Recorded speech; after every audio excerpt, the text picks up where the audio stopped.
3, 2, 1. மவுண்டன்ஸ்க்கு நடுவில் இப்படி ஒரு இன்ஃபினிட்டி பூல் ஏதோ காட்டுக்குள்ளே போகிற மாதிரி இருக்குது அந்த ஹோட்டலுக்கு போகிற வழி. ஆனால் அந்த ஹோட்டலுக்கு போய் பார்த்தா அவ்வளோ கார் நிற்கிது. நம்ம ரூமை போய் செக்இன் பண்ணிவிட்டு பால்கனி வெளியே போய் பார்த்தா இவ்வளோ பெரிய ரெயின்போ.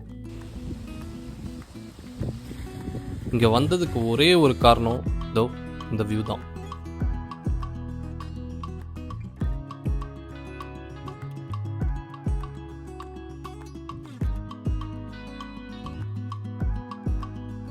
மழை வேற பெஞ்சுக்கிட்டே இருக்கிறதுனால குளிர், தண்ணி தொடவே முடியல, அவ்வளோ சில்லுன்னு இருக்கு. இதனாலேயே யாருமே ஸ்விம்மிங் பூலை யூஸ் பண்ணல. இந்த ஸ்பாட்டில் இதை விட வேற என்ன வேணும்? அப்படியே ஸ்விம் பண்ணி அந்த எட்ஜில் போய் நின்று அந்த 180 டிகிரிஸில் அந்த மவுண்டன்ஸை பார்க்கும்போது சொல்ல வார்த்தையே இல்லை, அப்படி இருந்தது. சரி, பகலில் தான் இப்படி இருக்குன்னு பார்த்தா நைட்டில் அதை விட அழகாக இருக்குது இந்த இடம். அண்ட் மறக்காமல் ஃபாலோ பண்ணிக்கோங்க.